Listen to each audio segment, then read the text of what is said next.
What are the criteria for a quote unquote right teacher? Yeah. Okay. I feel like this is really fundamental because it's had such a big impact. And I think the first thing is really getting to that people who are successful because of skill versus luck. And when I got into that vein of people, right away, just the knowledge was very different, the insights, and so that was higher. Then I would say you want to find someone who's really good at teaching and coaching. And let's see, with teaching, there's a lot of people who are really good at something are doing it implicitly through skills. It's hard for them to explain it. It's hard to know exactly what they're doing.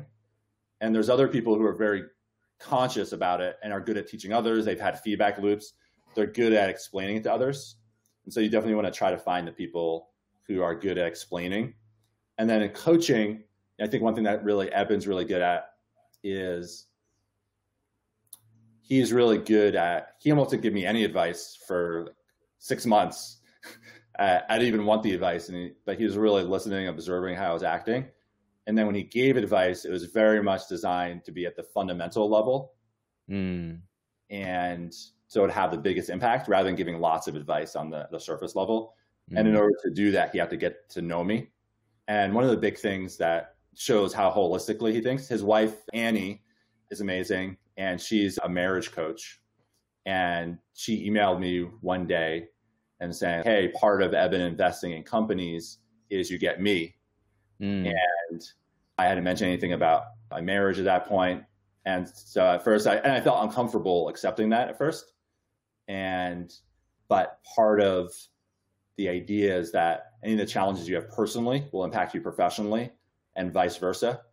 And so if you really, the deeper you go, the more it's just going to impact your business, your marriage, you as a parent. So those are harder to find, obviously, somebody who's willing to do that, but that was really transformative. And then there's obviously having rapport with them. It's hard to force something where there's not a connection. The good news now is that so much of things are online now. So even if you don't have a personal relationship with someone, you can really still get a lot of value from what they've written online. You can get a taste of their energetic transmission in addition to the content. Yeah. And yeah, you mentioned the energetic transmission. I think that's really important as well, in that it's really hard to copy someone whose values you disagree with. And so one of the things that was hard for me, why I didn't learn marketing or sales for a long time, is because the ones I was exposed to of people doing marketing, I just didn't agree with the values of it. So learning from Eben and seeing the marketing at a deeper, more humanistic level was what finally allowed me to be able to learn it. And if somebody has a different style, then you're going to feel weird. You're not going to be able to copy it. And if you do, it's going to be authentic to who you are. Yeah, I resonate with that. Beautiful. Anything else around choosing the right teacher for you? I guess I would think one thing I did in college, I think a good decision was just asking a lot of people out to lunch at the time and setting up those informational interviews. And at the end of every informational interview, I would just really thank them and share the impact it had and send them a thank you letter. I would ask if there was anybody else that they knew. And then so I get introductions to more meetings.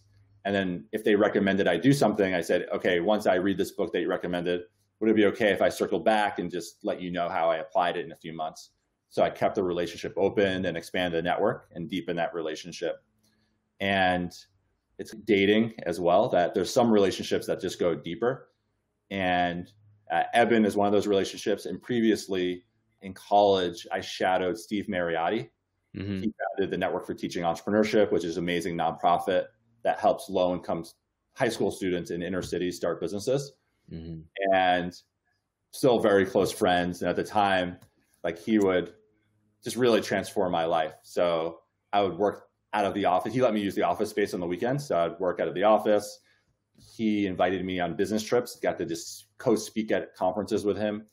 He made introductions. He let me read his mail and just understand the business world from that perspective. He's raising funding from billionaires, the largest foundations. So just seeing how communication happened was Mm. really helpful. And even just one or two of those type of relationships where it's just an open, a deep relationship like that is really can make your life or career. And without those two relationships, I would just be a very different person.